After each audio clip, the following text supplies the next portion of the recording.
c'est assez légitime par remercier évidemment Dominique et Adeline à des niveaux divers, puisque ces collaborateurs de votre fédération sont sur le pont depuis toujours, bien sûr, mais plus particulièrement pendant cette période Covid. Je pense que vous l'avez remarqué, ça a été salué d'ailleurs par nos administrateurs lors d'une dernière réunion. Et ça nous a fait plaisir d'entendre ces remarques. On n'a pas été les seuls. Je sais que Marit, notamment dans l'Isère, a été très active. Nos partenaires de la Haute-Savoie ont été aussi très actifs, bien sûr. Donc, bref, nos fédérations départementales d'office du tourisme ont prouvé toute leur légitimité. Et ce n'est pas fini, bien au contraire. Donc, merci à vous de rendre possible ces rencontres entre nous qui sont extrêmement fructueuses. À aucun moment, finalement, pendant cette période de Covid, on n'aura baissé les bras.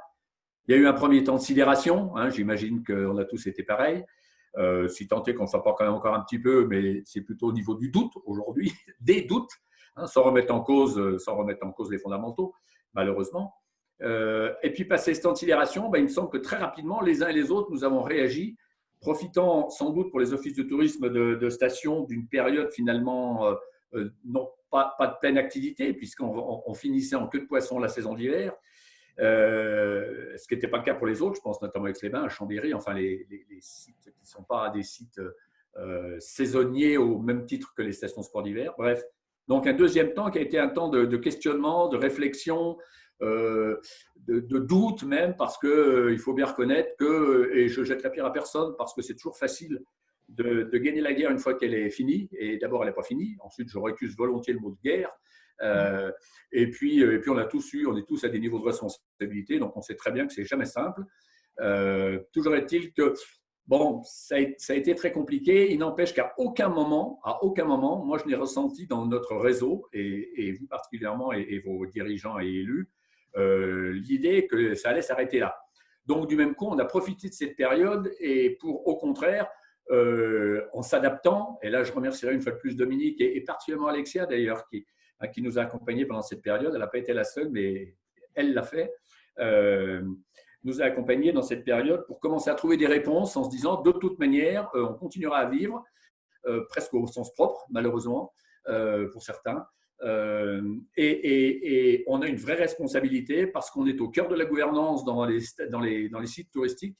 On a un rôle fédérateur, à partir de quoi, compte tenu de toutes ces raisons, on ne peut pas attendre que ça se passe. Et il y a des fois, il faut peut-être même forcer les choses, ce qui veut dire qu'à aucun moment donné, on a attendu la sainte parole venue d'en haut, d'en bas, d'un droit ou de gauche, je ne sais pas.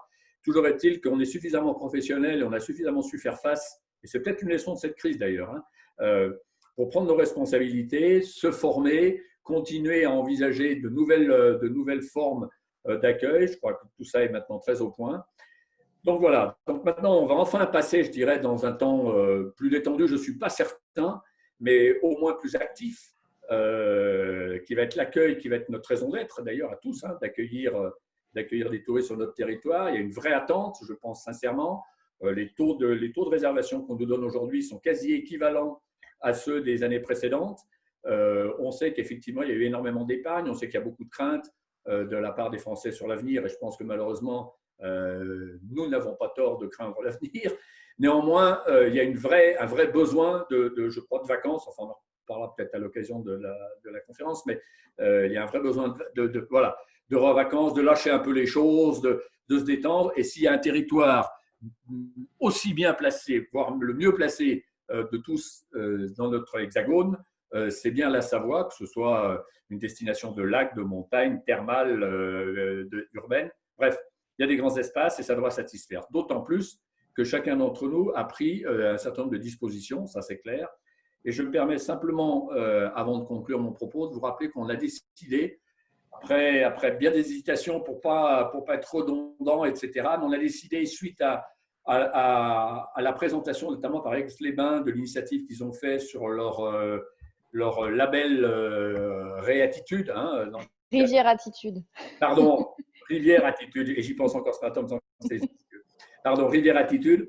On s'est dit qu'effectivement, la fédération départementale ne pouvait pas rester sans proposition par rapport à ça. Donc, dès demain, Dominique va vous faire passer une newsletter dans laquelle vous trouverez un modèle de charte, qui est un modèle de charte générique, qui, pour ne rien vous cacher, on a construit avec Tignes est sans doute inspirée de ce qu'a fait Aix-les-Bains. C'est une démarche plus light. L'idée, c'est simplement que vous ayez un outil qui est cette charte qu'on vous propose de proposer à vos partenaires sur le site, de manière à ce que chacun s'engage. On est sur des grands principes, hein, mais ça paraît quand même utile, et que vous puissiez ensuite l'afficher dans vos offices du tourisme, chez vos partenaires, etc. Et puis, il me semblait bien que c'était notre rôle à nous, de fédération départementale des offices du tourisme, d'être sur ce coup-là. Donc voilà, je peux vous dire que ça a déjà été salué par certains élus que j'ai eu au téléphone pas plus tard que ce matin. Voilà, je vais laisser le débat se faire parce que c'est pour ça que vous êtes venus. Merci une fois de plus de votre fidélité, merci une fois de plus de votre engagement à nos côtés. Sachez que nous, on le sera toujours plus. Et on a une assemblée générale, dernier message, on a une assemblée générale le 7 juillet qui va se passer à Arèche, puisque c'est Frédéric Blanc-Mapac, que je salue au passage, qui organise ça. On espère vous voir tous, le plus nombreux possible. Ça sera un moment, bien sûr, d'information, mais surtout un moment que je souhaiterais à titre personnel, festif, détendu, avant que nous, on rentre dans le vif de l'accueil et de la saison, qui va forcément bien se passer compte tenu de tout ce qu'on a mis en œuvre et compte tenu du professionnalisme. Et je dis ça sans aucune démagogie des uns et des autres. Merci à vous. Et puis, Alexia, je te laisse la parole en te remerciant une fois de plus des efforts que tu as consentis dans cette période un petit peu complexe pour être toujours notre partenaire. Merci. Merci Eric pour cette introduction qui nous remet effectivement dans ce contexte. Écoutez, je suis très heureuse de vous retrouver tous cet après-midi, de revoir qu'effectivement on revient peu à peu dans la vie.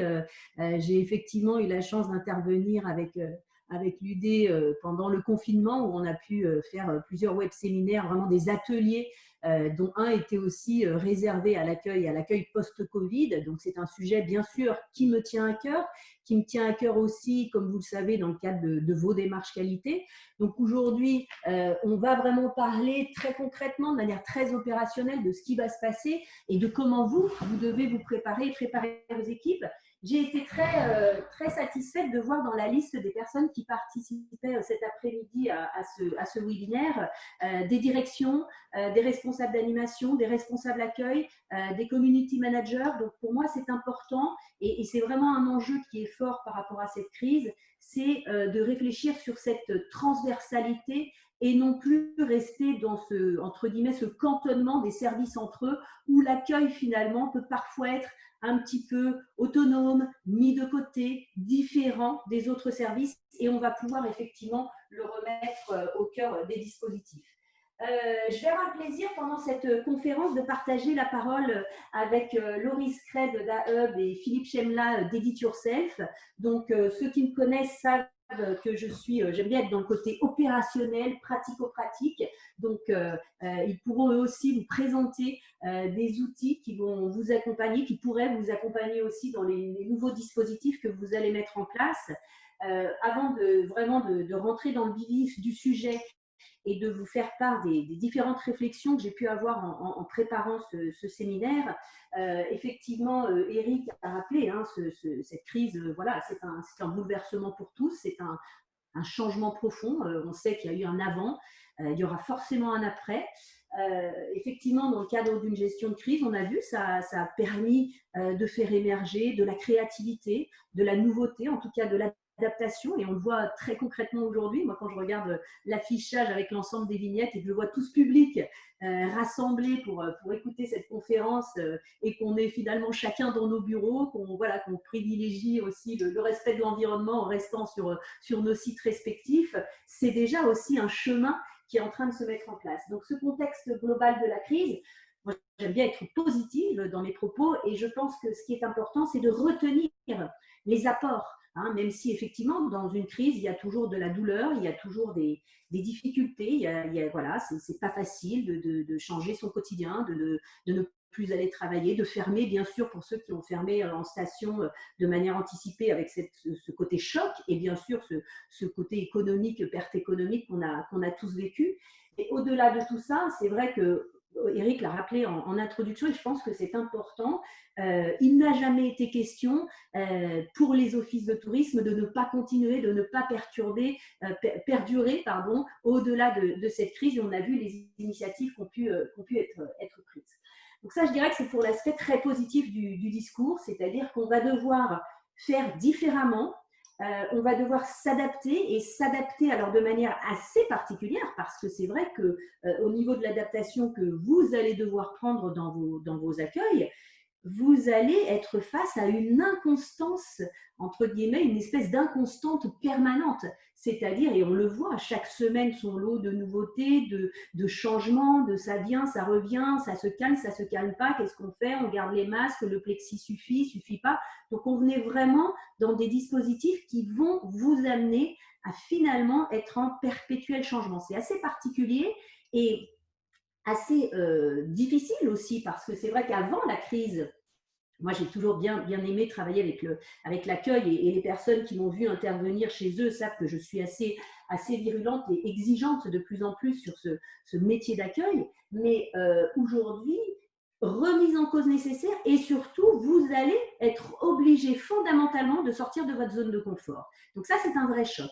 Ça se prépare, ça se met en place et les bouleversements et les changements, je vais plutôt parler de changements qui s'amorcent dans vos structures, ne concerneront pas que l'accueil et ne doivent pas concerner que l'accueil. Pour moi, il y a une véritable opportunité et ceux qui ont peut-être revu la vidéo que Dominique avait diffusée sur le webinaire que nous avons fait sur l'accueil post-Covid, l'idée c'était de dire profitons de cette opportunité. Alors comme l'a bien dit Eric, c'est vrai que pour fédérer aussi les sociopros dans ce projet de charte que vous avez par exemple, fédérons-nous, remettons-nous au cœur du dispositif de la gouvernance pour dire nous sommes là, office de tourisme, proche de vous les sociopros qui êtes dans la difficulté, mais nous sommes là aussi, office de tourisme, finalement dans cette crise pour remettre de la transversalité dans les équipes et ne plus laisser effectivement l'accueil comme le parent pauvre, entre guillemets, j'utilise des mots un peu forts parfois, mais c'est vrai, comme le parent pauvre qu'il a pu être à une certaine période finalement où la promotion, le marketing, la destination prenaient beaucoup plus d'importance que finalement l'accueil, répondre au téléphone, distribuer de la documentation, etc. On n'est plus dans ce dispositif-là, ça doit fondamentalement changer. Je rappellerai juste une information importante qui va dans le sens de ce que tu évoques à l'instant. Dans la deuxième vague du baromètre Savoie-Mont-Blanc Tourisme, à la question « Fréquenterez-vous votre office du tourisme ? Quel est votre interlocuteur sur le site ?» C'est 54% des gens qui répondent. Je vous rappelle qu'habituellement, c'est entre 7 et 10%. Donc, il y a véritablement là la preuve de ce que tu es en train d'évoquer.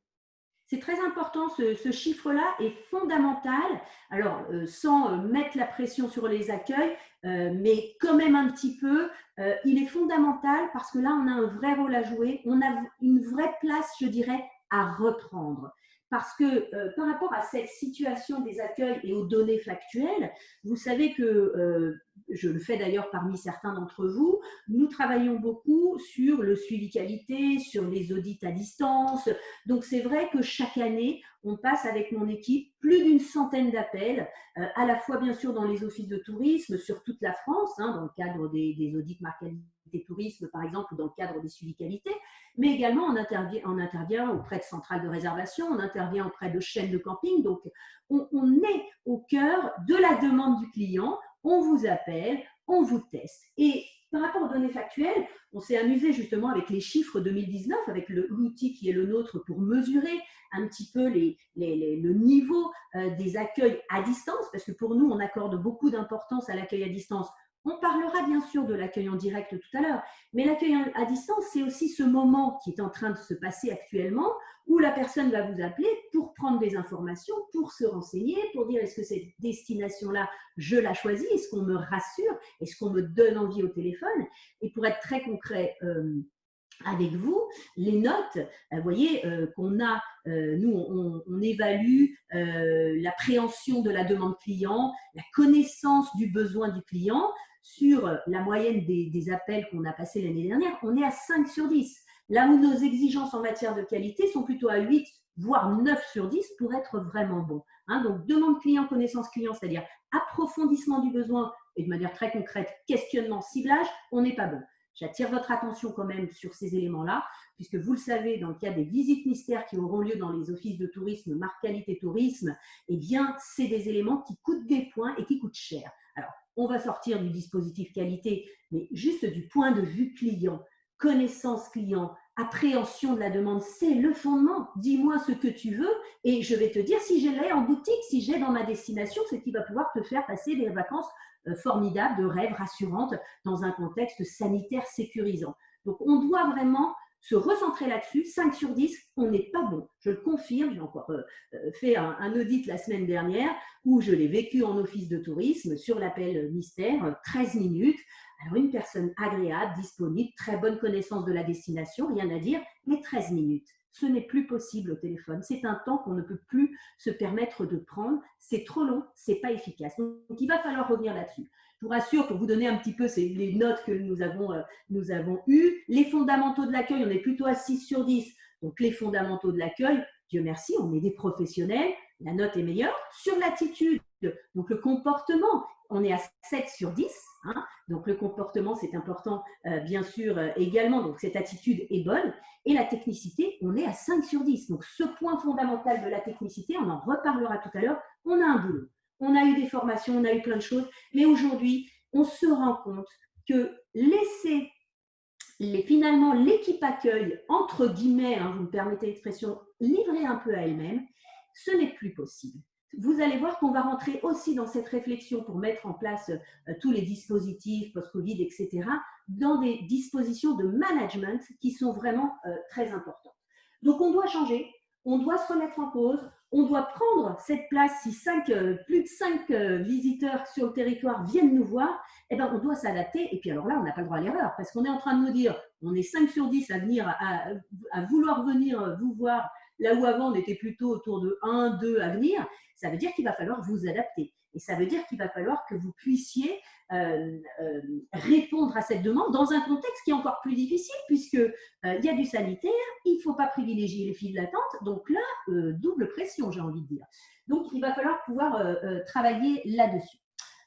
Du coup, je vais avancer sur les 3 thèmes que j'ai choisis. J'espère que vous arrivez bien à voir. J'arrive pas moi à me voir en grand écran, mais c'est pas grave. Du coup, vous voyez ici les 3 thèmes sur lesquels on va réfléchir cet après-midi. Le premier, c'est maîtriser. Le deuxième, c'est harmoniser. Et le troisième, c'est transmettre. Donc, on va travailler sur ces 3 dispositifs. Le premier, c'est maîtriser une information à jour. Donc, point fondamental, et d'ailleurs, c'était intéressant, Dominique m'a envoyé l'enquête sur la réouverture des accueils qui a été faite par l'UD à la fin du mois de mai. Et on voit bien qu'effectivement, parmi vos offices de tourisme, beaucoup ont développé plusieurs actions auprès des socioprofessionnels, que ce soit de la veille, que ce soit de l'assistance. Donc, c'est bien parce que les offices ont pris leur disposition auprès des acteurs. Maintenant, on va rentrer dans le vif du sujet. Quand on dit maîtriser une information à jour, comme je l'ai dit en introduction, le problème qu'on a aujourd'hui, c'est qu'on est face à une information qui est mouvante, de plus en plus mouvante, parce que ça va changer les dispositions sanitaires, etc. Donc déjà, première chose, c'est de dire dans votre structure, alors après à vous de l'organiser en fonction de la taille de votre structure, parce qu'on a ici sur cette conférence des participants, on a aussi bien des très gros offices de tourisme que des tout petits et des plus petits. Donc à un moment, il va falloir désigner un référent veille info. Donc, cette personne est celle qui va être en charge d'aller collecter l'information, qui est ouverte, sur dans quelles conditions, quel est le contexte sanitaire, effectivement, est-ce qu'il y a une charte à jour. Il faut aller collecter cette information, ça veut dire déjà savoir que veut-on savoir, quels sont les éléments importants. Et c'est vrai qu'aujourd'hui, on peut se rendre compte que cette collecte d'informations, elle peut se faire de manière un petit peu diffuse dans l'office de tourisme, un petit peu à l'accueil, un petit peu dans les services promocom, un petit peu sur les personnes qui sont un peu référentes auprès des socioprofessionnels. Donc, on se rend bien compte qu'aujourd'hui, il y a une notion dans l'approche par le management de désigner vraiment une personne qui sera habilitée à le faire. Et quand on dit désigner un référent veille info, c'est une vraie responsabilité. C'est une vraie mission qu'on demande là. Hein. Et la question qu'on se pose, effectivement, c'est qui va pouvoir faire ça et de quel service. Et la question n'est pas de dire, bah, tiens, qui voudrait être référent veille info dans l'équipe, comme ça tu vas les collecter, tu vas appeler les sociopros, tu vas utiliser certains des outils qu'on pourra vous présenter tout à l'heure. Non, l'idée c'est aussi que vous, en tant, alors là je m'adresse plus aux managers, aux superviseurs, s'il y a des responsables accueil ou même des directions ici d'office de tourisme, c'est de dire, désigner un référent veille info, c'est déjà quelles sont les qualités d'une personne qui va travailler sur la veille info. Ben, c'est une personne qui va avoir l'esprit, je dirais, de synthèse, qui va avoir une certaine rapidité d'exécution. Si c'est la même personne, forcément, qui va rencontrer les sociopros, qui a une facilité de contact, qui a une facilité, pas de la timidité, etc. Donc, il va falloir désigner la bonne personne du bon service. Pas forcément de l'accueil, hein, c'est à vous de le voir. Alors, bien sûr, pour ceux qui ont des très grands… Excuse-moi, juste, est-ce que tu peux redresser un petit peu ta caméra? Parce qu'il y en a qui ne voient pas très bien l'écran du fond, du coup. Alors, attends, je vais me mettre un truc derrière pour que ça fonctionne mieux. Voilà, en fait, quand tu n'es pas devant, on voit mieux. Ouais, oui, oui, c'est mieux là. Oui, stop, parfait. Très bien. Ouais, oui, ça doit tenir. Bien, donc en fait, il faut que je m'efface. Ça va mieux comme ça, je me mets sur le côté. Du coup, effectivement, cette personne va établir un contact régulier avec les sociopros. Alors, quand je dis désigner un référent veille info, vous n'êtes pas obligé d'en avoir qu'un seul pour ça dépend de votre parc de socio-professionnels, bien entendu. Hein. Mais pour ceux qui ont beaucoup de sociopros, c'est peut-être pas une seule personne qui pourra faire ça. En tout cas, ce que je veux vous dire, c'est que quoi qu'il arrive, vous devez avoir une information qui soit à jour et qui soit mise régulièrement à jour. Hein. Nous, on a l'habitude sur les outils de mettre l'info 2 fois par an. Non, là, c'est vraiment une présence terrain, une adaptation et aussi pour rétablir le lien avec les sociopros, sous quelle forme, à quelle fréquence. La question qui va se poser ensuite, c'est, une fois qu'on a cette personne, une fois qu'on a établi contact avec les sociopros, c'est comment on formalise l'enregistrement de cette information. À la fois de manière simple, à la fois de manière accessible, à la fois de manière pratique, sur quel support. Donc ça, c'est très important parce qu'effectivement, je tiens quand même à faire une petite parenthèse sur la formalisation et surtout dans le cadre de la démarche qualité. Aujourd'hui, on est sur du dispositif d'allègement. On ne vous demande pas de surinvestir des tableaux, de l'enregistrement, etc. On vous demande d'être factuel, pratique, efficient. Donc l'efficience, hein, c'est l'efficacité avec la maîtrise des coûts. Là, la maîtrise des coûts, c'est très concrètement la maîtrise du temps. Donc, trouvons les outils, trouvons les choses pratiques pour que ça aille vite et que ce soit efficace et que ça fonctionne. C'est tout ce qu'on demande. Par rapport à l'enregistrement justement de l'information et les outils qui peuvent être en place, ben justement, je vais passer un petit peu la parole donc à Loris qui va pouvoir nous présenter justement l'outil qu'il propose pour formaliser cet enregistrement de l'information. Loris, tu peux donc prendre la parole si tu… c'est bon, vous m'entendez. Bonjour à tous pour ceux qui n'étaient pas là au début. Vous connaissez peut-être donc, n'hésitez pas à poser des questions sur le côté d'ailleurs si vous avez des questions durant la présentation. Je vais essayer d'être assez succinct. Vous connaissez sûrement certains d'entre vous Damien Catala qui est le fondateur de DAHUB. Donc moi je suis arrivé il y a quelques mois dans la société et je le remplace sur la partie relations clients. Pour ceux qui ne nous connaissent pas, nous notre travail c'est de faire gagner du temps aux offices de tourisme et en récoltant une meilleure donnée, une meilleure information pour mieux la diffuser derrière. Donc, on a d'ailleurs des utilisateurs de nos solutions qui sont Savoie. Donc, pour ceux qui sont présents sur cette conférence, là, c'est un outil tout nouveau que je vais présenter, celui qu'on vient de lancer. Donc, notre travail en général, nous, c'est de travailler sur la gestion numérique des données. Notamment celle, pour parler concrètement, c'est on propose une plateforme qui permet de faire de la mise à jour de données massive. Donc, par exemple, quand vous faites votre campagne de mise à jour et que vous allez mettre vos données sur Apidae pour qu'elles soient reliées à vos vecteurs de communication. Donc, notre but est un peu le même que le vôtre, c'est-à-dire que notre objectif, c'est finalement de mettre en avant les acteurs du tourisme qui sont vos prestataires en récoltant la bonne information pour bien la transmettre derrière et également transmettre la bonne information à ses touristes, à ses visiteurs sur son territoire. La raison de notre présence cet après-midi, c'est que justement, au vu du Covid, on sait que beaucoup d'informations sont à aller chercher et à mettre à jour sur vos territoires.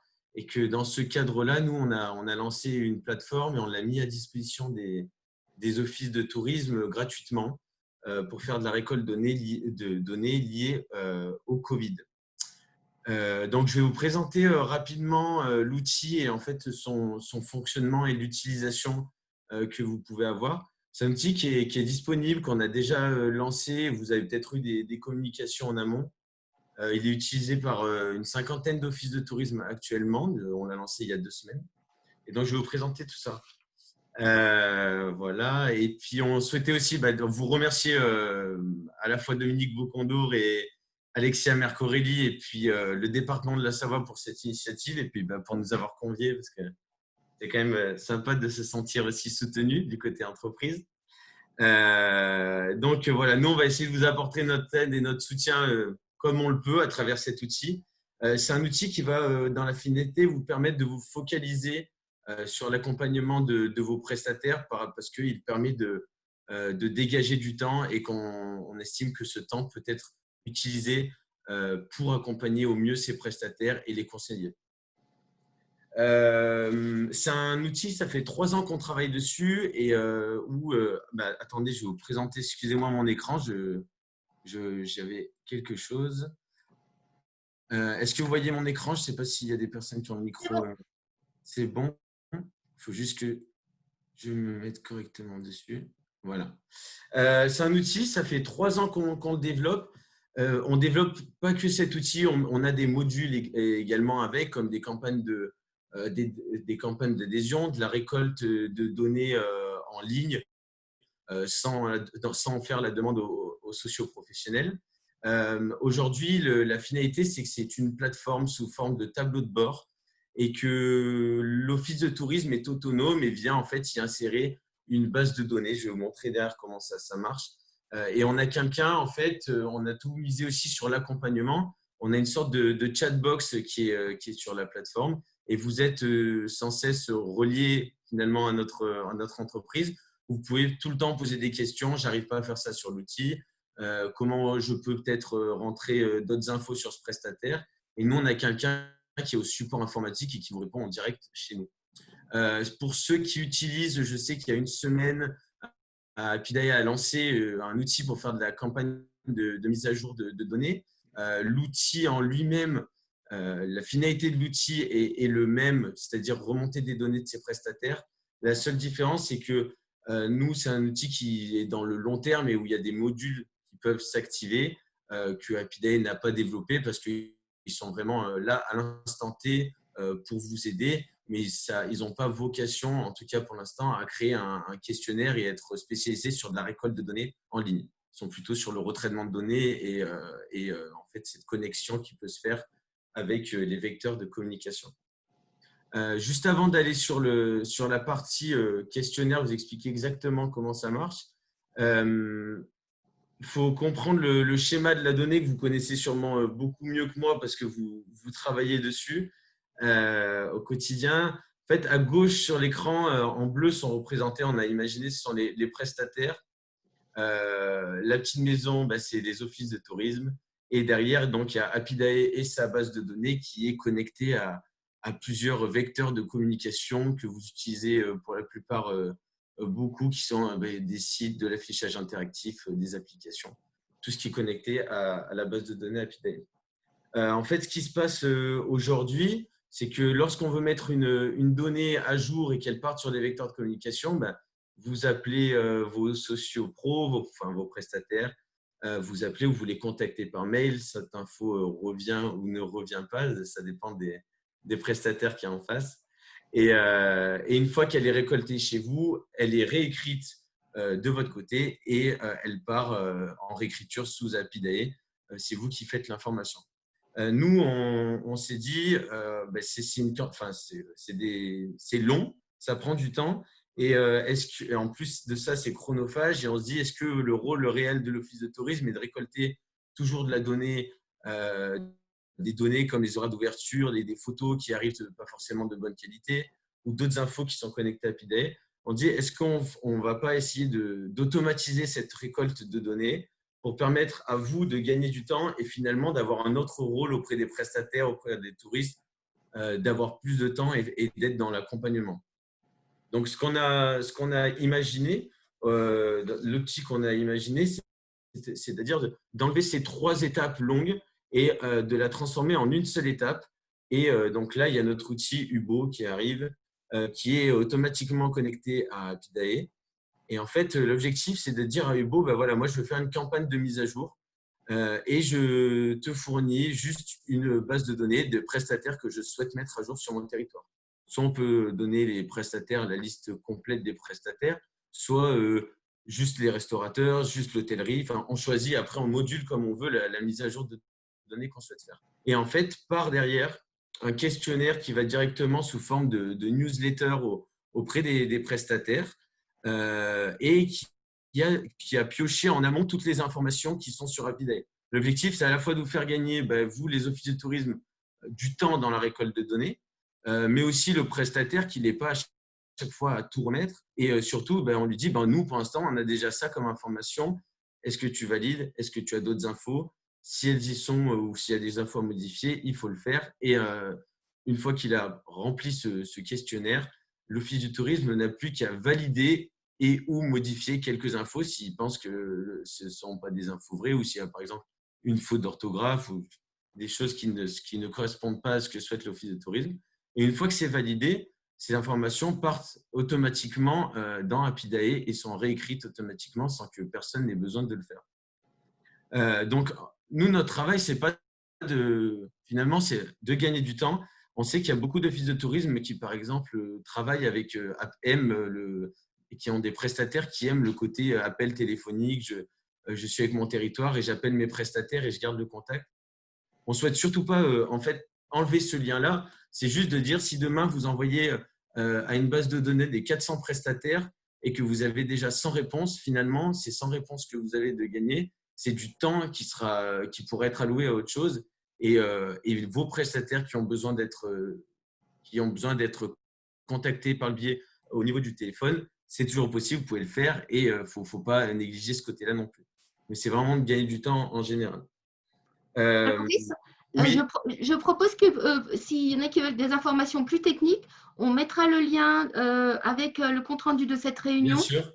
C'est vrai que j'ai souhaité que Loris nous présente cette solution parce que dans les retours qu'on avait eus par rapport aux enquêtes des offices de la réouverture, très souvent est revenue cette question de la récolte de l'information, la mise à jour des fiches Apidae qui est cruciale cette année, mais qui prend un temps énorme. Et donc, nous, vraiment, l'idée, c'est toujours de vous amener de la ressource pratique, vraiment pratico-pratique. Et là, c'était une ressource qui, en plus, est mise à disposition gratuitement jusqu'au 31 août pour les offices de tourisme. Ouais. Donc, voilà. Donc, je pense qu'on va essayer de ne pas être trop long là-dessus. Ouais, on va vous donner les contacts pour continuer pour ceux qui le souhaitent. Bien entendu. Voilà. Après, j'ai juste une dernière chose à dire, c'est que c'est l'outil qu'on présente aujourd'hui. Des personnes, des offices de tourisme qui souhaitent faire partir une campagne de mise à jour de données, il suffit d'avoir un compte Apidae. Nous, on va donner un lien et si vous nous donnez, c'est une sorte de questionnaire. Une fois qu'on a le contact de la personne, on ouvre un compte et la campagne de mise à jour, elle se paramètre en moins d'1 quart d'heure. Elle peut partir ce soir ou demain et arriver directement chez les prestataires et en fait, c'est disponible immédiatement. Il n'y a pas besoin d'un accompagnement ou d'une formation. Voilà, donc 30 campagnes vont partir demain. Ouais, je l'espère. Et non, je l'espère. En tout cas, aujourd'hui, il y a des offices de tourisme qui l'utilisent. Il ne faut pas hésiter aussi à nous demander les offices qui utilisent et nous, on peut donner des contacts pour voir les retours qu'il peut y avoir de leur côté. Je sais qu'il y a beaucoup de confiance entre les offices de tourisme et c'est avec grand plaisir qu'on le fera, mais c'est un questionnaire qui est bien vu des deux côtés en général et on est en plein sur la transition numérique, je pense, et sur l'importance de récolter de la bonne donnée pour avoir une bonne diffusion. Ok, merci. Voilà. Merci à tous en tout cas de nous avoir écoutés. On te laisse départager ton écran. Ouais, pardon. Sur la vision de voilà. Super. Merci, Loris. Merci à vous. Ok, donc on a donc ben voilà, on a pu effectivement présenter des outils liés à l'enregistrement de cette présentation, de cette information, hein, donc le support. Donc maintenant, l'idée, c'est justement d'harmoniser. On a bien vu, et je l'ai mentionné au début de ce séminaire, qu'on doit remettre de la transversalité au niveau des équipes et finalement remettre de la transversalité avec l'accueil. Vous l'avez peut-être déjà vécu et déjà mis en place. Je sais que ça existe déjà dans certains offices de tourisme où l'accueil travaille activement avec les community managers, notamment dans des dispositifs qui sont mis en place pour répondre sur les réseaux sociaux quand l'équipe de community manager n'est pas forcément disponible à certaines périodes. C'est plutôt les conseillers en séjour qui vont le faire. Bien évidemment, en général, les services animation sont en lien avec les conseillers en séjour. Il y a toujours du lien, effectivement. L'idée, c'est d'aller quand même dans un lien de plus en plus structuré et transversal. Pour harmoniser les éléments de langage et les techniques, déjà, première chose, et là, il faut une vraie préparation pour cet été et pour maintenant, pour l'ouverture et pour la saison, c'est déjà définir vos éléments de langage. Ils sont très importants, j'insiste là-dessus, qu'il y a vraiment un besoin de… À la fois, là, je vais être un petit peu plus sur la formalisation, mais en tout cas, il y a un besoin de le préparer. Je vais vous prendre un exemple très concret sur un audit mystère qu'on a passé dans un office de station il n'y a pas très longtemps, où effectivement, on a demandé est-ce que qu'est-ce qui va être ouvert, quels prestataires seront ouverts, donc dans le cadre d'une demande pour cet été, de manière très concrète. Et la personne commence à nous dire normalement, la piscine de la station devrait ne pas ouvrir. Donc, on est déjà dans une supposition. Alors, ce qui était bien dans son accueil, si vous voulez, c'est qu'elle nous a proposé une alternative avec la piscine d'une autre commune adjacente qui, elle, serait ouverte. Mais là, j'ai envie de dire, dans le cadre d'une préparation, on ne va pas se projeter sur ce qui n'est pas un fait aujourd'hui. Parce que sur le fond, elle ne devrait pas ouvrir. On n'en sait rien. Au jour, on n'en parle pas en quelque sorte. Donc, il est important de ne pas de construire un discours qui va être positif. Et peut-être commencer par dire, vous aurez à proximité avec une navette gratuite cette piscine qui sera ouverte. Les dispositions sont déjà prises pour celle-ci. On sait qu'elle est ouverte. Vous voyez? Donc, il va bien falloir différencier le discours rassurant du discours valorisant. Mais il doit être là et surtout éloigner tous les pollueurs de langage, entre guillemets, qui sont dans notre inconscient, qui sont empiriques, qui sont là, mais sur lesquels on doit travailler. C'est pour ça qu'on doit vraiment définir des éléments de langage, les harmoniser, parce qu'ils ne seront pas les mêmes entre les community managers qui vont répondre sur les réseaux sociaux, là où il y a de plus en plus de demandes, que ce soit sur Google, sur Facebook, etc., et l'oral pour les conseillers en séjour. Ce n'est pas la même chose. Pour les community managers, la réponse finalement sera assez technique, rapide, là où pour les conseillers en séjour, parfois on se perd justement, hein, je vous ai cité des appels très longs, où on se noie dans des informations qui sont inutiles et qui ne sont même pas encore avérées. D'où l'importance, on l'a bien vu au préalable, de la veille information pour savoir aujourd'hui, ça fonctionne comme ça est ouvert, ça on a l'assurance, ça on le sait, d'accord? Ça, on ne sait pas aujourd'hui. On a bien évidemment le droit de le dire aussi. Donc, il va falloir prévoir des briefs collectifs réguliers en mode préparation de la journée, voire de la semaine. Mais là, ce que je veux vous dire, je vais vous faire un comparatif avec un restaurant, une grande brasserie qui a du monde, qui brasse, qui est dans la performance. Qu'est-ce qui se passe avant un service? Eh bien, avant un service, l'équipe se réunit, la cuisine, l'équipe de salle, et là, ça va être le menu du jour, c'est ça. Aujourd'hui, les gars, il faut me vendre les steaks tartare parce que là, on y va, je veux vendre ça aujourd'hui. Vous devez faire ci, vous devez faire ça. Donc, les directives sont données pour que le service se passe le mieux possible. Et ça va être la même chose pour nous. Il faut qu'on travaille là-dessus, c'est-à-dire, et on revient sur cet élément de supervision, de management, de coaching, qu'à un moment, il y a une parole, il y a une personne qui va délivrer la parole pour dire « Voilà ce que j'attends de vous, l'équipe d'accueil, sur cette journée, sur cette semaine, il y a telle activité ouverte, vous me boostez les chiens de traîneau, c'est même pas la peine d'en parler, c'est fermé, enfin c'est complet, toutes les réservations sont prises, donc on oublie. » Donc on va structurer le discours de manière très importante, anticiper les discours adaptés, on va en parler après, en fonction des cibles clients, parce que le discours ne va pas être le même en fonction des différentes personnes qui vont rentrer en contact avec vous. Dans la même veine du brief de préparation de la journée, de la semaine, on va aussi s'habituer. Alors, quand je dis brief de préparation, c'est un brief autour d'un café. C'est, vous voyez, aussi rétablir du lien, rétablir de la convivialité, rétablir de la simplicité, de l'oral. On se parle, on se dit les choses, on est en face, on en parle. J'ai ma petite note, j'ai mon cahier, je note. Ou si vous voulez, vous vous préparez une fiche pratique, une checklist, ce que vous voulez, mais du facile, du factuel, voilà, facile pour tout le monde. Et de la même veine, soit on le fait le lendemain matin, soit on le fait le soir, mais on débriefe. Qu'est-ce qu'il y a eu? Qu'est-ce qui s'est mal passé? Ah bah tiens, moi j'ai pas su répondre là-dessus, etc. On a besoin d'être dans cette dynamique. Ne croyons pas que… Aujourd'hui, on fait l'accueil de manière empirique. Ok, c'est facile, on donne une doc, on connaît sa station, etc. Mais ce n'est plus suffisant. Ça ne va pas être suffisant si les chiffres avancés par Savoie-Mont-Blanc et toutes ces personnes arrivent à l'office de tourisme. Là où en plus, on est dans un contexte où on est limite pour les recevoir en termes sanitaires. Donc, il va falloir travailler ça. Donc, bien adapter ces techniques. Donc, ça veut dire déjà en termes de management d'équipe, un superviseur à même de gérer ça, d'organiser ça. Et ça, il faut le tenir. Alors, les débriefs, tous les jours, toute la semaine, c'est à vous de voir à quel moment vous faites le débrief. On n'est pas obligé de l'hyper-formaliser, c'est là, il y a un besoin, on y va les gars, demain, on se prend le café, vous venez 10 minutes avant, un café, un brief ensemble. Voilà. J'aimerais bien qu'on remette un petit peu d'oral, un peu de facilité, de parole. Hein. Même si, on le sait, on a nos réseaux sociaux d'entreprise, il y a plein de choses qui fonctionnent. Mais, et j'en reconnais la responsabilité aussi dans le cadre de, ça fait 12 ans maintenant qu'on est dans la démarche qualité, on a eu besoin une période d'hyper-formaliser, d'écrire, d'enregistrer, etc. Stop, c'est fini. On a des outils pratiques, on a de la facilité. Revenons au vrai, au direct, au contact.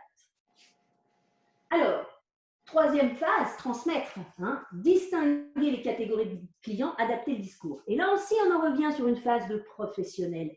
Je maîtrise mon information. Alors, je suis gentille, je vous parle du Covid, hein, maîtrise de l'information, le Covid, les ouvertures qui fonctionnent, sous quelle mesure, les chartes, pas les chartes, etc. Mais j'ai envie de vous dire, la maîtrise de l'information, allez demander à vos conseillers en séjour, il y a combien de guides touristiques sur la station, il y a combien de prestataires d'activités, il y a combien de meublés, il y a combien d'hôtels. Faites le test pour savoir qui connaît réellement son offre, sa destination. Et là, je vous fais le parallèle avec un magasin. Est-ce que je sais combien j'ai de robes en stock, combien j'ai de t-shirts à vendre, etc. C'est la même chose. Donc, on doit être sur cette maîtrise de l'information. Qu'est-ce que j'ai à vendre? Quel est mon stock? Quelle est la situation d'urgence avec la crise sanitaire? Comment je réponds? Et derrière, mais qui sont mes clients? Qui sont ces gens qui viennent me voir et qui m'appellent? Et dans le cadre de cette crise, effectivement, alors je vous ai fait des petites cibles de clientèle pour resituer par rapport à la crise sanitaire. Donc, j'ai distingué 3 types de clientèle à qui on ne va pas tenir le même discours. Les angoissés. Les angoissés, c'est ceux qui ont choisi la montagne pour dire on va à l'air pur, on ne veut pas de foule, on veut de la sécurité sanitaire. Donc, eux, vraiment, le virus les impacte sur le choix de la destination. C'est des gens, ils ont un besoin fort de rassurance. Le discours, il doit être adapté. Ils vont chercher des réponses qui soient concrètes, qui soient précises, qui soient opérationnelles. De la rassurance et vraiment de la précision. Ce sont des angoissés par rapport à ça. Donc, effectivement, ce qu'on a vu tout à l'heure, la charte de destination, etc., est quelque chose qui va appuyer finalement un discours commercial de séduction, mais sous couvert de la rassurance et de la rigueur des informations qui sont données. Après, on va avoir les modérés. Les modérés, c'est ceux qui restent prudents face au virus. Ils ne sont pas complètement atteints, enfin, disons qu'ils respectent les dispositifs, mais ils n'en font pas une angoisse. Donc, eux, ils ont besoin de réponses opérationnelles et eux, il faut valoriser activement la destination, être dans le rêve, être dans la projection, etc. Et puis enfin, on va avoir les libérés. C'est ceux pour qui, finalement, bah, c'est bon, la vie a repris, on se fait la bise, on se serre la main. Donc, eux, ils n'ont pas envie d'avoir qu'on leur parle du virus. Il y a même parfois même un rejet. Donc, on ne s'y réfère pas. Ça n'a pas d'impact sur le choix de la destination. Et eux, ils ont besoin de rêver et de s'échapper avec un discours qui soit valorisant et positif. Donc, on voit bien que la technicité qu'on doit déployer à l'accueil, c'est-à-dire avoir, alors on va aussi simplifier le truc, hein, je veux dire, avoir une fiche avec ce qui se passe dans la station, la fiche du jour, qui est ouvert, qui est fermé, etc. Facile, très accessible pour renseigner rapidement, repérer les typologies de clientèle pour apporter les meilleures réponses. Mais n'empêche que ça se travaille, ça se coach, ça se supervise. Donc effectivement, ça veut dire qu'on a une personne qui, à des moments de la journée, va se mettre en observation à l'accueil pour regarder comment l'équipe fonctionne, va faire un brief fin de journée, qu'est-ce qu'il y a eu, comment ça s'est passé, ces cibles de clientèle, c'est pertinent, c'est pas pertinent, non, c'est pas adapté. Ok, on revoit, on en rediscute ensemble. Les outils qu'on a mis en place, on révise. Et là, on est dans la philosophie qualité puisqu'on est dans l'amélioration continue.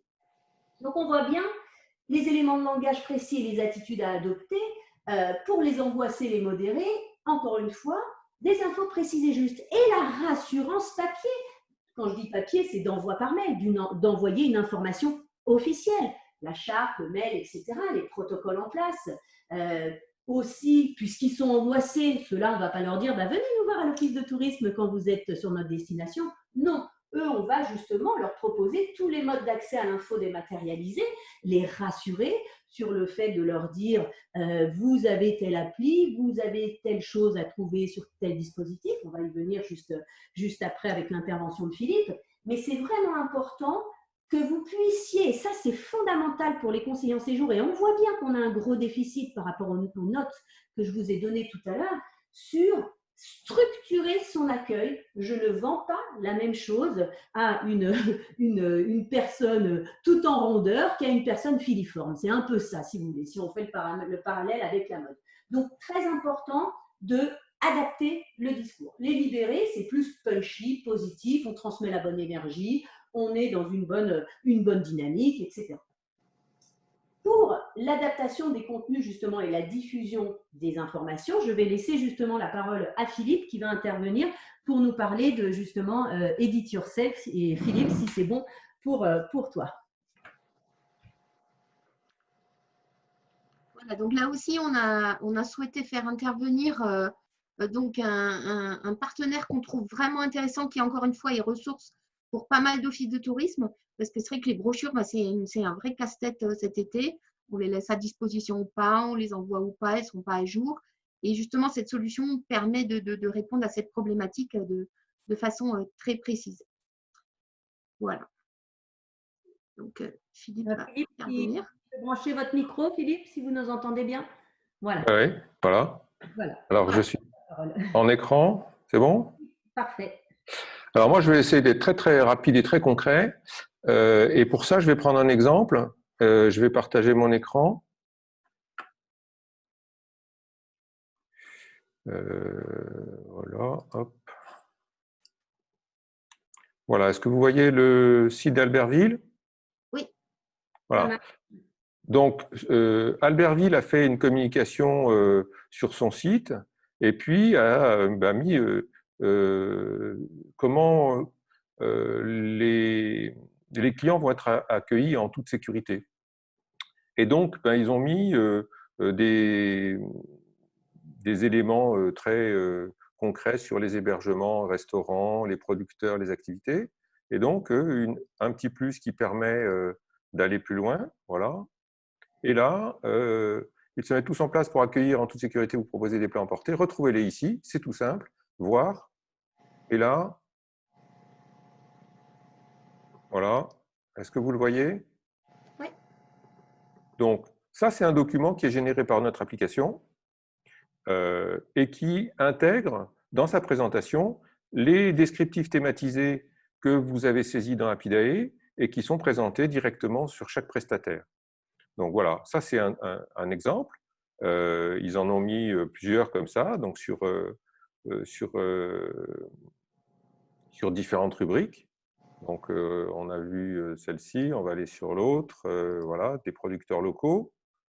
Voilà, donc à chaque fois, un petit document qui a été généré et qui peut se mettre à jour en fonction de la saisie qui est faite. Alors grâce aux outils de DAHUB, ça permet d'aller plus vite pour la saisie. Mais une fois que c'est dans Apidae, eh bien, ça remonte automatiquement dans les sélections que vous avez faites et ça s'affichera sur les documents, ce qui veut dire que tous les jours, en fonction de la mise à jour de la collecte, eh bien, vos fiches vont petit à petit s'enrichir des dernières dispositions qui ont été saisies dans Apidae. sachant que les sélections que vous faites dans Apidae remontent dans nos applications toutes les nuits et même peuvent se mettre à jour au moment où vous voulez générer une documentation. Alors maintenant, on va aller regarder juste comment se produit un document comme ça. Vous me dites toujours si vous voyez bien l'écran. Oui. Alors là, on est sur l'écran Edit Yourself. Donc, les sélections qui s'appellent Mes sélections et cités dans l'onglet Mes sélections et cités sont celles que vous faites dans Apidae, qui remontent toutes les nuits dans l'application. Là, vous avez une réponse à la question que posait Alexia. Est-ce que vous savez combien vous avez de producteurs qui ont des descriptifs saisis? Et là, vous en avez 20. La sélection, c'est 20. Combien d'hébergeurs, restaurateurs ont donné de l'information? C'est 14. Demain, ce sera peut-être 15. Mais sur ces 14-là, eh bien, je veux éditer un PDF. J'ai juste à appuyer sur le… Alors, je vois ici que j'ai choisi une mise en page dans mon outil. Hein. Donc, j'ai ici la liste de mes prestataires. J'ai choisi une mise en page. Je vois que je suis sur le descriptif thématisé disposition spéciale Covid-19. Je génère mon PDF. Voilà. Vous voyez qu'ici, il y a une mise à jour des objets qui se mettent en route. Ça, c'est une mise à jour en temps réel. Je génère mon PDF et je vais le récupérer. Et voilà. Quand j'ai dit à Alexia que c'était moins de 30 secondes ou une minute, c'est le cas. Alors ça, c'est une des mises en page possibles. Dans l'application, il y en a d'autres. Donc, ce que j'ai fait, c'est que, pour faire simple, j'ai fait un PDF où est-ce qu'il est? Excusez-moi. Voilà. Donc ici, je vous ai fait un petit concentré. Je vais le mettre en plein écran pour qu'on le voit bien.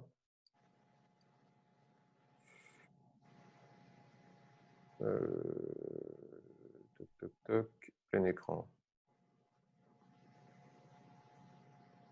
Voilà. Donc, à partir du moment où vous avez ici donc disposition Covid-19, là vous avez un choix de mise en page et donc vous pouvez l'affichage de ces dispositions va se faire sur un certain nombre de mises en page. Donc ici on est sur la mise en page 3 colonnes sans photo. Ici on est sur la mise en page 3 colonnes avec photo. Donc là c'est un autre exemple, sachant que vous avez la main vous en tant qu'office pour manager le haut et le bas et le graphisme, les couleurs, etc. Ça, c'est aussi une mise en page. Là, vous avez une liste qui est très intéressante, qui est la liste des commerces et services, et qui est une liste toute triée par type détaillé. Bon, pour ceux qui connaissent bien Apidae, ça vous parle, les types détaillés. Donc, on a d'abord les commerces, puis les services. Et donc là, c'est tout trié, boucherie, chocolaterie, boulangerie, enfin, dans l'ordre alphabétique des types détaillés. Ce qui permet d'avoir quelque chose de très complet et évidemment qui se met à jour au fur et à mesure que vous saisissez. Et à chaque fois que vous allez régénérer un PDF, il sera parfaitement à jour en temps réel. Là, c'est un exemple sur des hébergements où là, on a une mise en page sous type de petites brochures avec couverture, etc. Et où on a aussi les dispositions spéciales Covid-19. J'aurai un autre exemple après. Chose importante pour les agendas, puisqu'on a vraiment cette problématique des agendas où là, on ne sait pas trop ce qui va se passer en juillet-août sur les animations. Donc, on a très vite fait en sorte que les dispositions spéciales Covid-19 puissent être intégrées dans les agendas. Alors, pas dans tous. Ceux qui sont clients chez nous, et il y en a, j'ai vu pas mal dans la conférence actuelle qui sont clients chez nous, contactez-nous pour nous dire, pour qu'on puisse vous… Alors, on a communiqué là-dessus, mais tout le monde n'a pas forcément réagi là-dessus.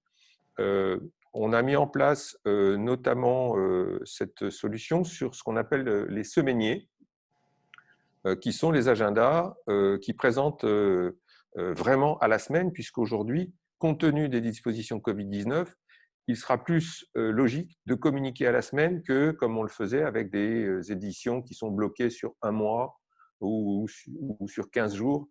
Compte tenu que ça va changer très vite et très souvent, il vaut mieux communiquer à la semaine. Donc, on a installé les semainiers pour tout le monde et donc, ils sont opérationnels avec les dispositions Covid-19. Sur les agendas standards, ça n'a pas été possible, c'était trop complexe et ils ne sont pas faits pour être en présentation courte. Donc, on l'a fait sur le semainier. Voilà. Et puis, sur les fiches produits, pour certains que ça peut intéresser, on a mis en place le pavé disposition spéciale Covid-19. Pour des raisons de place, il est limité à 1000 caractères. Bon, c'est un peu contraignant, mais ça marche bien. Et puis, donc là, un autre exemple qui était très bien fait par des campings en Ardèche. Bon, voilà. Là aussi, présentation assez efficace des dispositions. Voilà. Donc, des mises en page multiples et à partir de la même saisie. Et donc, ce qui vous permet d'avoir un outil qui va vous aider pendant cette période qui est un peu compliquée en matière d'édition. Parce que pour certains qui avaient déjà sorti leurs éditions 2020, eh bien, les éditions papier vont être relativement obsolètes et il va falloir les changer tous les jours. Donc, avec cette solution, vous allez pouvoir, alors hein, on voit, pardon, je vais fermer cet onglet. Voilà. Donc là, on a toutes les sélections qui apparaissent. Alors ici, Albertville en a pour l'instant pas beaucoup puisque ils utilisent l'application. Au départ, ils l'utilisaient essentiellement pour leur programme d'animation. Et puis, avec les dispositions Covid-19, ils se sont rendus compte qu'ils avaient besoin du reste de l'application. Donc, vous êtes nombreux à utiliser l'application de différentes manières. Hein, on a 120 projets actifs dans Rapidae, donc il y a pas mal de monde en Savoie qui utilise l'application. Mais là, vous avez vraiment l'opportunité de passer à une étape qui est une étape vraiment qui répond à ce qu'a dit Alexia tout à l'heure, c'est-à-dire pouvoir communiquer de manière adaptée aux différentes cibles de clientèle, puisque vous pouvez faire des sélections, activités en famille, hébergement accueillant les personnes à mobilité réduite.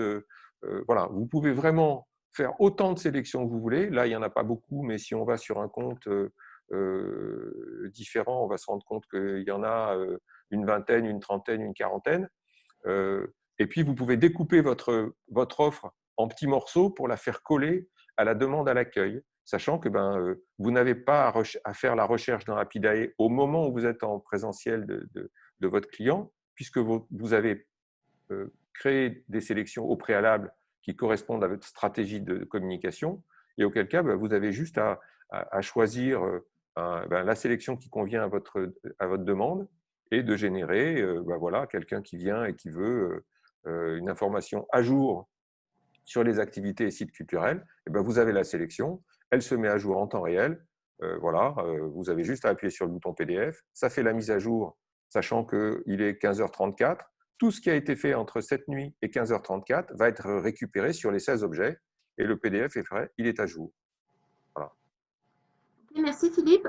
Juste peut-être dans le chat, là, j'ai une question sur le coût de la solution. Alors, bien sûr que c'est très variable suivant le type de modèle que vous voulez développer. Est-ce qu'on peut donner une fourchette de prix d'entrée pour ceux qui voudraient utiliser quelque chose très, très rapidement? Très, très rapidement, il y a un abonnement pour disposer. Vous voyez ici, il y a un nombre de mises en page standard. Donc, il y a 12 modèles de mise en page standard. Un office pour un bureau d'accueil peut s'abonner pour 300 € par an, avec 200 € de paramétrage la première année. Et on a décidé, pour faciliter le travail des offices, de participer un petit peu de participer un petit peu à l'effort que tout le monde doit faire en cette période, et donc un effort financier. On n'est pas allé aussi loin d'AEB d'offrir, mais on offre l'application pour l'été. Ça veut dire que quelqu'un qui veut commencer à travailler au 1er juillet, il peut nous appeler demain. Ça prend exactement 3 minutes pour ouvrir un projet et le connecter chez nous. Et à partir du moment où un projet est ouvert, il vous reste, vous, à travailler sur votre environnement graphique, c'est-à-dire vos paramètres qui sont à saisir dans l'application, la couverture. Alors, pardon, là, je ne suis pas sur le compte de la bonne personne, mais grosso modo, de charger votre couverture, vos bandeaux dans l'application directement. Et à partir du moment où nous, on a un projet ouvert, en 3-4 jours, vous pouvez travailler avec l'application Et donc, il y a encore des possibilités d'avoir ces outils disponibles pour l'été, sachant que nous, on offre les 3 mois. À partir du moment où vous utilisez l'application, vous avez 3 mois gratuits sur votre abonnement. Donc, si vous vous abonnez au 1er juillet, eh bien, vous aurez pour 300 € 15 mois d'abonnement. Donc, c'est vraiment une solution. Alors après, évidemment, il y a un certain nombre d'options disponibles qui vous permettent de monter en gamme dans les dispositifs qui sont proposés, puisqu'on a différents étages possibles, différentes options possibles. Ça, pour ceux qui le veulent, eh bien, C'est possible qu'on mette vos coordonnées aussi dans l'espace de conversation. Je vais peut-être voilà. rentrer votre contact, comme ça, s'il y a des gens qui veulent aller un petit peu plus loin dans la solution.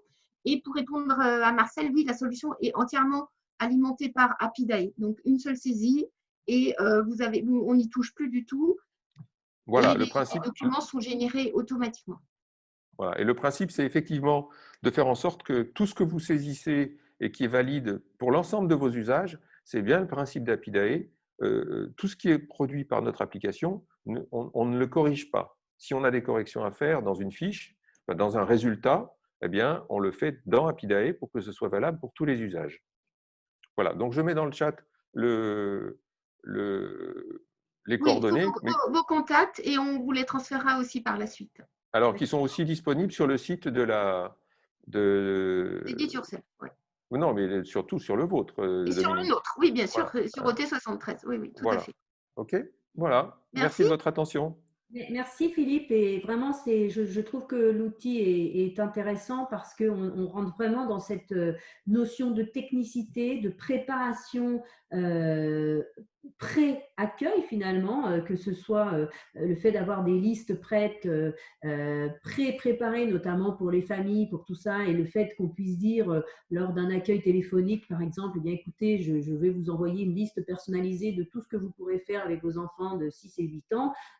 Imaginez le gain de temps que cela apporte du côté des conseillers en séjour. Donc, c'est vraiment un outil avec lequel il faut apprendre à travailler pour être dans une présélection et un ciblage, encore une fois, de l'information que je donne aux différentes typologies des clients. Hein, donc, ça, c'est… pour moi, ça m'apparaît important. Alors, c'est vrai que justifier d'une solution payante, eh bien, c'est plutôt bien parce que quelque part, on a acheté un dispositif, donc quelque part, on est obligé de s'en servir pour ceux qui peuvent être réticents au préparatoire ou des choses comme ça. Donc, ça m'apparaît, et encore une fois, dans le cadre d'une supervision via un management d'équipe, c'est préparé ensemble, c'est briefé et on gagne en efficacité. Et gagner en efficacité, c'est aussi un moment pouvoir mesurer, avoir des indicateurs qui vous permettent, alors si vous le faites en interne, ça peut être peut-être avec votre standard téléphonique, de mesurer les temps d'appel. Je veux dire, quand on est en moyenne à 8-10 minutes, c'est beaucoup trop, de pouvoir demander aussi des challenges à vos équipes pour qu'elles diffusent l'information plus rapidement, plus efficacement, de manière plus ciblée. Donc, ça m'apparaît très important. Donc, la préparation indispensable et constante des équipes, justement, c'est d'être vraiment préparé. Donc, maîtrise des discours, connaissance des cibles, maîtrise des protocoles sanitaires internes, bien sûr les vôtres. Donc, vous comprenez bien que tout ça, ce ne peut plus être de l'empirique et de l'aléatoire. Et en plus, c'est pas facile, hein, parce qu'il ne faut pas non plus surcharger l'accueil, en faire des tonnes. Il faut retrouver un degré de simplicité. Vous voyez, la notion d'être coaché. Et c'est aussi du lien dans une équipe. Hein. C'est important de revenir finalement sur ces fondamentaux de l'oral, et c'est un peu ce que nous a appris cette crise, c'est-à-dire lâcher ce qui n'est pas essentiel finalement. Et c'est moi, auditrice, qui vous le dis, sur trop de tableaux, trop de comptes rendus, trop de trucs, ça suffit, quoi. Allons à l'essentiel, enregistrez de manière la plus simple qu'il vous soit pour vous, et si ça sert, et si ça doit servir. Donc, être coaché, c'est avoir un superviseur, un référent qui rassure, des intervenants pour connaître les techniques, la maîtrise du temps à distance, la maîtrise sur place, parce que ça va être vraiment quelque chose de fondamental. Et d'où l'importance des outils. Hein. L'intelligence artificielle est là pour ça aujourd'hui, pour nous aider. C'est un support, c'est un levier.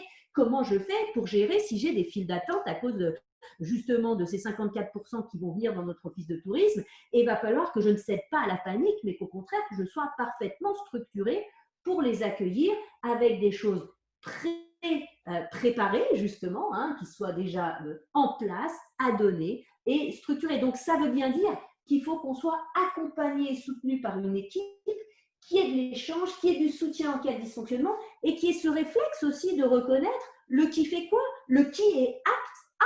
C'est-à-dire qu'à un moment, le superviseur, il est là pour superviser, donc il est là pour surveiller, pour aider, pour encourager. Donc le responsable accueil, à un moment, sur un début de saison, dans ces périodes de crise, il doit être là derrière son équipe, pas dédié 100% à l'accueil, hein, il doit aussi avoir un temps de regard, de supervision, d'analyse, etc.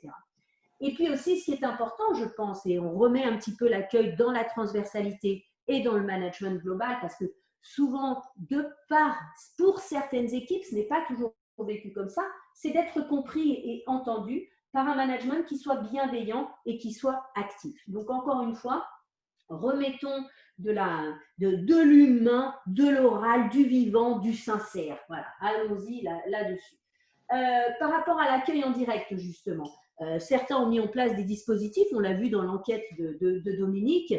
L'idée, c'est de privilégier, bien sûr, ce qu'on appelait à l'époque et qu'on demandait déjà de faire, c'est l'accueil volant, c'est-à-dire le pré-accueil externe, puisqu'on privilégie effectivement le fait d'être à l'extérieur pour que ce soit mieux sanitairement parlant.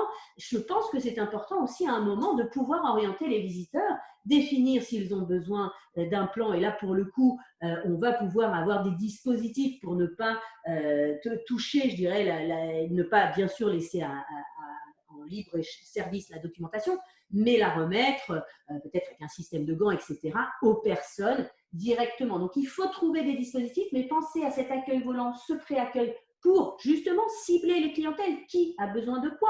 Est-ce que la solution, je peux lui proposer via un envoi d'une liste préétablie via Edit Yourself et que finalement, eh bien, j'ai juste besoin de collecter sa donnée, de collecter son mail pour lui envoyer l'information? Il faut de toute façon qu'on révise nos dispositifs. Et les clients sont à même de ça. Il y a des offices, on en a parlé sur le séminaire qu'on a fait sur l'accueil pendant le confinement, qui, quand les clients leur envoyaient un mail pour leur demander des informations sur cet été, prenaient je dirais, l'initiative, et que je trouve très positive, de les rappeler. Ça marque ça. Donc, à un moment, on peut aussi casser justement ces codes, faire différemment. Pourquoi pas les appeler? Pourquoi pas trouver d'autres solutions? De toute façon, on n'a pas le choix. Donc, effectivement, on l'a bien vu, vous avez supprimé les informations, les documentations en libre service, les informations à consulter sans possibilité de contamination, les écrans, les affichages, les tableaux.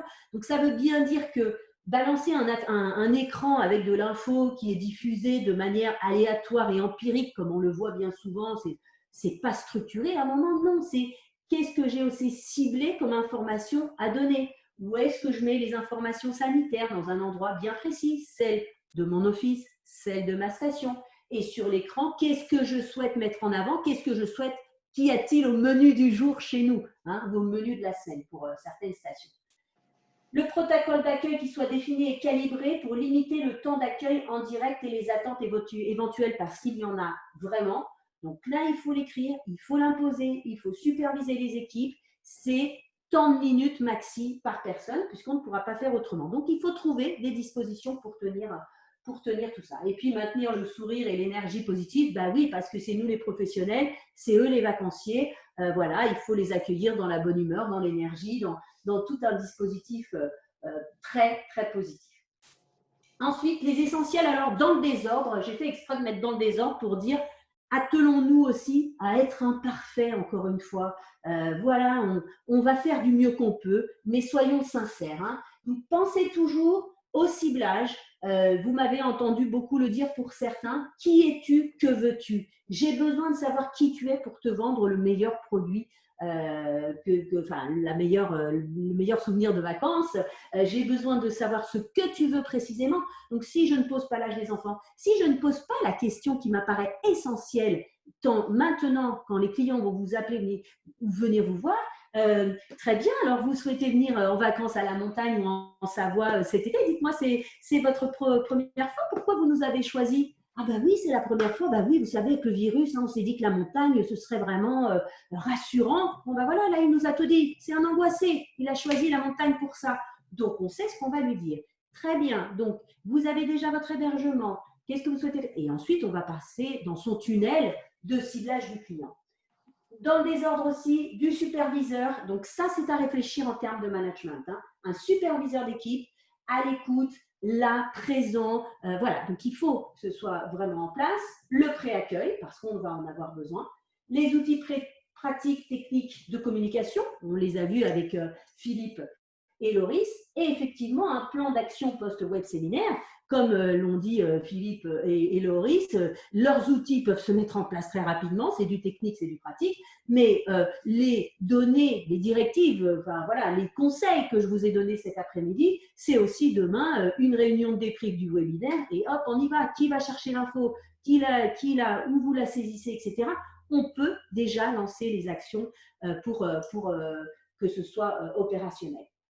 Voilà, donc bien évidemment, cette présentation vous sera remise et diffusée, hein, bien entendu, pour que vous puissiez consulter les différentes slides que j'ai affichées.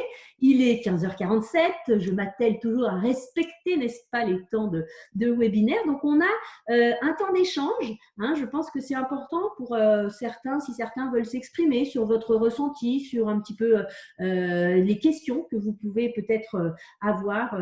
Voilà, on a 12 minutes pour pouvoir échanger avec vous pour ceux qui le souhaitent. Merci en tout cas pour votre attention et merci aux intervenants également.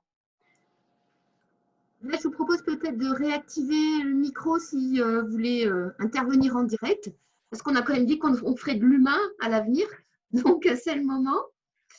Alors, si quelqu'un veut soit réagir sur ce qui a été dit, soit à une question qui lui tient à cœur sur ce sujet.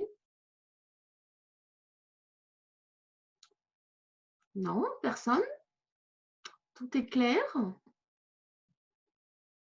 C'est difficile parce que quand on n'est pas en face à face, on peut interagir les uns avec les autres. C'est vrai que dans des systèmes de conférences en présentiel, on va dire, moi j'aime bien que justement il y ait de la réaction en direct, que les gens puissent intervenir même pendant l'intervention. Je trouve que c'est plus punchy, plus dynamique. Donc oui, n'hésitez pas sur vos ressentis et comment vous vivez aussi cette période, vous tous, hein, à intervenir. Qui veut se lancer? Est-ce que Laurie, tu nous ferais un petit retour sur l'application de votre charte à l'accueil, justement, comment c'est vécu en interne, comment c'est transmis aux clients? Alors, non, pardon, je disais Laurie. Ah, Laurie, j'ai cru Laurie, je me dis bon, sur l'accueil, ok, mais je peux y aller, après si… C'est pas mon métier. Oui, pardon, j'ai eu un doute aussi à un moment sur qui c'est qui devait intervenir. Alors, un retour sur le label Rivière Attitude qu'on a lancé, c'est ça, Dominique? Oui, on te voit pas, Laurie. Je pense que attends, des fois, ça passe pas super bien. Est-ce que c'est bon, c'est mieux là? Ah là, c'est mieux, oui, là on te voit. Oui, très bien. Comment au niveau de l'accueil, ça c'est vécu? Est-ce que c'est un outil qu'elles puissent utiliser au quotidien et comment il y a des réactions des clients par rapport à ça? Alors, nous, le label Rivière Attitude, quand on l'a lancé, c'est un label de destination qui était d'abord à destination de nos socioprofessionnels, hein, qui s'engageaient, eux, dans cette démarche de bien mettre en application le protocole, mais également d'aller plus loin dans cette logique de réassurance client et de réenchantement de leur expérience. Ce label, il est appliqué, bien sûr, et d'abord dans nos propres structures. Donc, nous, on a de la même manière dans nos bureaux d'information touristique mis en place tout le protocole d'accueil et on a travaillé également la fluidité, le parcours client dans notre structure pour que finalement, le client ne se retrouve pas que face à un plexi avec une conseillère en séjour masquée. Donc, c'est vrai il y a cette mise en application du label. Aujourd'hui, on est à peu près 200 acteurs dans la démarche. Et les personnels accueil a, de la même manière que nos sociopros, suivi le parcours de formation certifiant, on va dire, pour être labellisé. Donc, dans ce parcours, on a l'application des gestes barrières, le basique, et puis on a comment on réenchante l'expérience client, comment on prend soin de nos clients et comment on réaménage nos espaces justement pour plus de fluidité. Donc, en fait, on a vraiment considéré nos conseillers en séjour finalement au même niveau que nos socioprofessionnels et on les a formés pour accompagner le client. Et c'est vrai que ce que disait Alexia, et voilà, on a beaucoup travaillé ensemble, donc ce qu'elle disait me parle. Et c'est à notre humble niveau ce qu'on a essayé de mettre en place avec des modes de référent, avec vraiment cette attention au client, avec cette manière aussi de parler, parce que c'est très juste ce qu'elle s'est dit, c'est qu'on ne sait pas finalement le client en face de nous ce qu'il pense. On ne sait pas s'il est inquiet, on ne sait pas il s'en fout complètement, ou on ne sait pas son niveau d'émotion par rapport au Covid. Donc, c'est vrai que la communication positive, le fait d'éviter aussi parfois d'aller dire ce qu'on pense même de la situation, c'est extrêmement important parce que si tu commences à expliquer à ton client que ouais, mais bon, globalement, tout ça, ça ne sert pas à grand-chose, bah, imaginez comment le client peut le percevoir. En fait, on est vraiment sur un principe de bon sens. C'est comment, en fait, on permet au client à la fois d'être rassuré s'il en a besoin, mais surtout de vivre une expérience positive malgré un contexte qui peut être anxiogène. Donc, c'est vrai que voilà, on a apporté cette vigilance-là avec toujours beaucoup de cohérence aussi. Ce qu'on a demandé, c'est que voilà, il faut quand même que dans une certaine mesure, les personnes ont toutes le même masque, qu'il n'y ait pas de dissonance par rapport au client. S'il voit une personne avec un masque et une autre qui n'a pas de masque, si on voit des gestes qui ne sont pas forcément les mêmes, voilà, on essaye d'amener le plus de cohérence possible pour que le client finalement se sente rassuré et qu'il n'ait plus qu'à penser finalement à profiter de ses vacances. Merci Laurie. Et c'est vrai qu'on voit aussi dans les expériences des uns et des autres que dans tout ça, on peut mettre un petit peu d'humour parce qu'on est quand même dans des contextes de vacances. Par exemple, les gestes de barrière, ex les mains, c'est ce qu'on avait fait. la distance en nombre de Lavaret. Oui, c'est ça. On avait les gens à choisir le masque de plongée ou le masque sanitaire au bon moment. Voilà, je vais vous faire un petit article sur le site, là, je pense d'ici lundi, avec quelques exemples d'offices de touristes qui ont fait des choses assez sympas. Je ne sais pas s'il y en a qui suivent notre page Facebook. Vous avez vu que dans le Gers, il y a un office de touristes qui a dit dans ce site, on peut rentrer 4 canards et demi vu sa surface. Voilà, ils ont tout décliné en canards. La maison de la dent du chat à Yenne a mis des marquages au sol en pattes de chat en disant ici, chat passe pas. Voilà, c'est des petites choses comme ça, mais qui finalement interpellent les gens et parfois c'est peut-être un peu plus sympa qu'une rubalise rouge et blanche qui dit non, il ne faut pas passer. Et c'est des petites choses, mais je pense que… Alors, il y en a qui ont hésité un petit peu justement, comme forcément c'est des sujets graves. Est-ce qu'on a le droit d'être léger avec ça ou pas? Mais je crois qu'il ne faut quand même pas oublier qu'on est dans des contextes justement de vacances, de loisirs, et on peut être sérieux avec de l'humour, sérieux en y mettant justement en ramenant ça à ses propres valeurs et son propre contexte aussi. Comme la dent du chat a mis les pattes de chat, lier ça aussi à votre environnement, j'ai envie de dire, soyez créatifs aussi pour que ça devienne le moins rébarbatif possible. Et c'est ce qui va aussi amener justement une ambiance un petit peu détendue, tout en respectant la sécurité sanitaire des clients. Et ça, je crois que c'est important. Et encore une fois, c'est oser être créatif à l'accueil. Oser aussi sortir peut-être de l'affiche bleue avec écrit blanc qu'on nous a fourni au niveau gouvernemental, mais de s'inspirer aussi de son propre territoire et d'y mettre un petit peu du cœur, j'ai envie de dire, de l'humain et y mettre sa patte. Donc ça, je pense que c'est important à l'accueil. J'ai bien envie de rebondir sur ce qu'a dit Laurie, qui m'apparaît très important justement sur le fait que les personnes ne s'expriment pas sur elles-mêmes, sur ce qu'elles pensent de cette crise et de cette situation. On en revient bien à la préparation des éléments de langage, c'est-à-dire que quelle est ma position d'expert, c'est-à-dire professionnelle, tout en étant sincère, tout en étant sympa, tout en étant entre guillemets nature, mais à un moment, quand on est à l'accueil, le discours et l'attitude doivent être maîtrisés. Donc effectivement, justement, j'imagine la scène si quelqu'un est face à des angoissés, justement, tels qu'on a pu définir les cibles de clientèle, minimiser la crise ne pourra pas être entendu par cette personne. Et là, effectivement, on est complètement contre-productif. Donc c'est vraiment très important, justement, dans le cadre de cette préparation des personnels et de ces éléments de langage, de rappeler ces règles essentielles. Et je pense surtout pour ceux qui vont devoir gérer des saisonniers, parce qu'il y en a beaucoup parmi vous, on est quand même un des rares rares métiers à pouvoir croire pouvoir être remplacés comme ça sur un professionnalisme par des gens qui font leurs études et qui vont pouvoir nous remplacer à l'accueil. Donc, je peux vous dire que les dispositifs, ils doivent sacrément être en place pour justement arriver à un vrai niveau d'expertise et de renseignement client. Je suis conseiller en séjour, je suis un expert de la destination, je maîtrise l'information. Alors, je ne suis pas censée tout savoir par cœur, mais je sais où trouver l'information. Et sinon, j'ai l'attitude professionnelle pour dire je n'ai pas l'information à l'heure où je vous parle, je vais aller la chercher, je note votre mail, est-ce que je peux vous l'envoyer par mail, par exemple, ou alors je vous appellerai, etc. Mais d'avoir cette attitude professionnelle parce que à un moment, il faut qu'on redevienne, et même à l'accueil, parce qu'on le fait peut-être plus dans les services, promotion, marketing, etc., mais qu'on se positionne comme un véritable expert de cette destination. Et je pense pour ceux qui ont des équipes, un petit peu de personnes qui sont là depuis longtemps, où c'est vrai que ça coûte beaucoup d'énergie d'accueillir des gens toute la journée, etc., il faut redonner ce souffle avec effectivement du coaching, de la supervision. Et quand je dis redonner ce souffle, quand cela est possible aussi. Donc, c'est vrai que c'est un difficile équilibre à trouver. Encore une fois, c'est toujours plus facile de faire de la théorie derrière un ordinateur, mais on est face à des hommes et des femmes et il faut pouvoir trouver le bon équilibre pour que la finalité, c'est quand même de répondre aux besoins du client. Et aujourd'hui, pensez à vous, pensez à vos amis dans vos réflexes de préparation des vacances. Dans quelle mesure vous appelez l'office de tourisme? On appelle l'office de tourisme si on est sûr qu'on va avoir une réponse concrète à notre demande.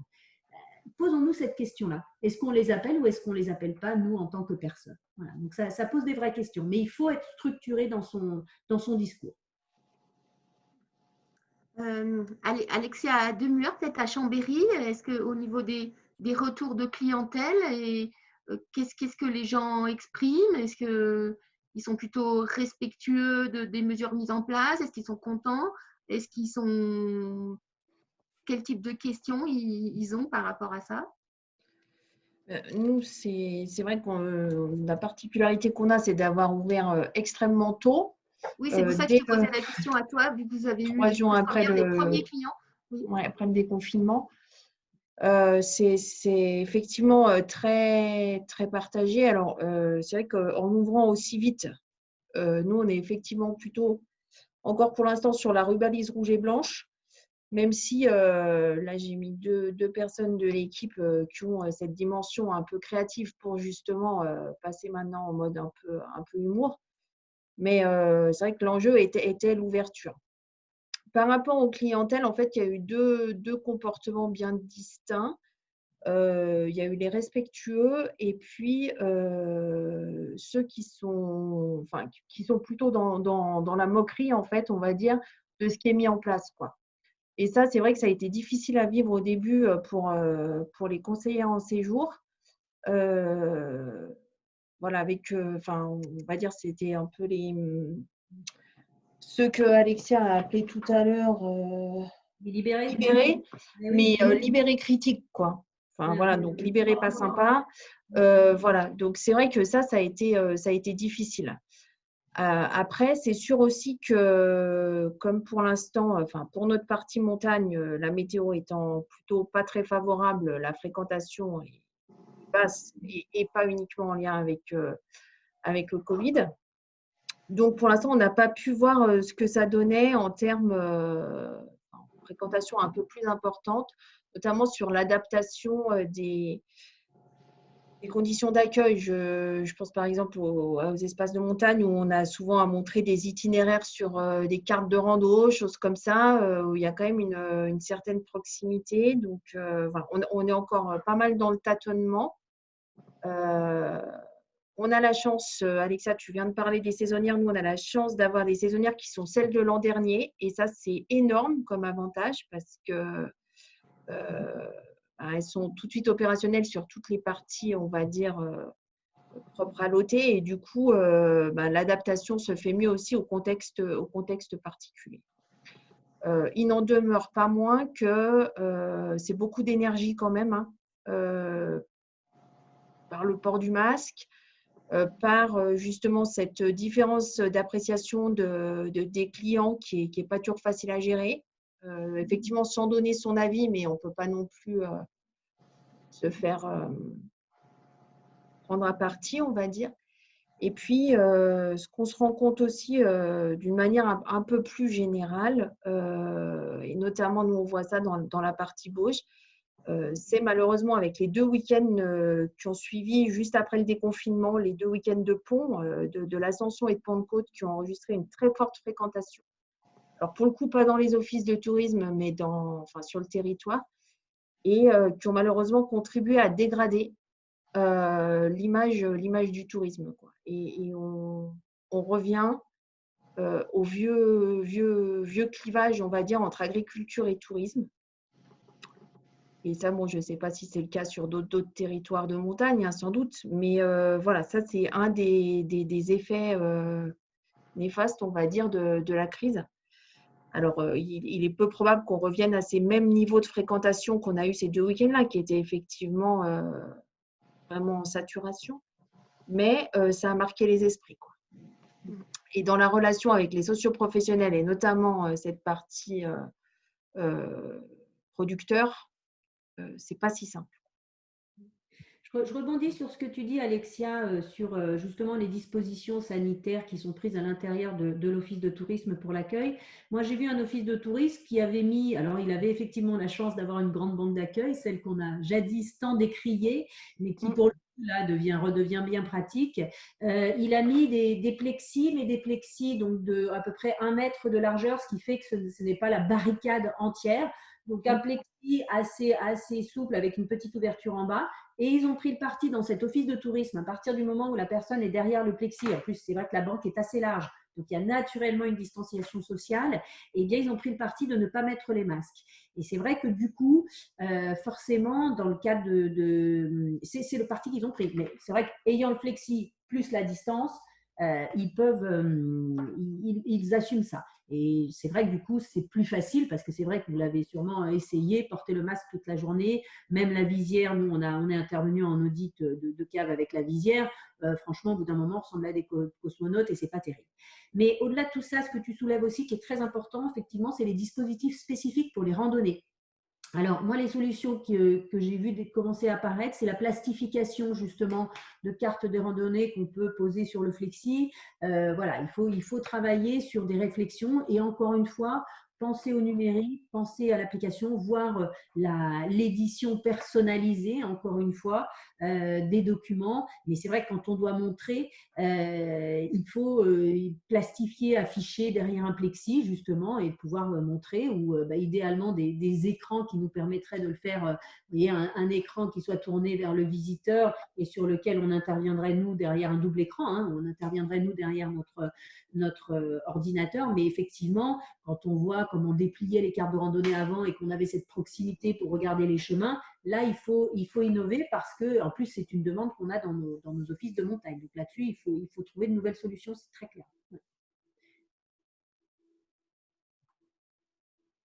Alors, Dominique, on n'a pas ton micro. Ouais. Oui, je viens de le voir. Oui. Quelqu'un d'autre veut ajouter un témoignage, une question? Personne? Eh bien, on va terminer à l'heure alors. Eh bien, merci beaucoup, Alexia, pour cette intervention qui, je pense, toujours intéressante pour le réseau. On va vous mettre, bien sûr, le support de cette réunion à disposition, ainsi que le replay. J'espère que cette fois, il aura marché.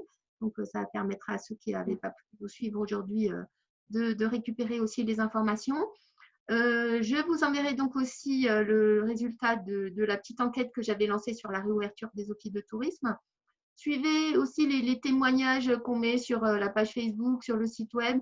Ça vous permet aussi de vous inspirer de ce que font les autres, de récupérer parfois des petites idées ou des plus grandes. Nos partenaires là, qui sont intervenus, qu'on a fait intervenir parce que je pense que c'est des vraies ressources pour les offices de tourisme. Donc, ont mis aussi leurs coordonnées là, dans le chat et je vous les mettrai dans le compte-rendu de la réunion. Et n'hésitez pas à revenir aussi vers nous si vous avez des questions qui vous viennent après. On peut aussi faire une foire aux questions si nécessaire, ou des points sur lesquels vous souhaiteriez qu'on partage ou qu'on vous aide à trouver des solutions. Donc, ça sera avec grand plaisir qu'on vous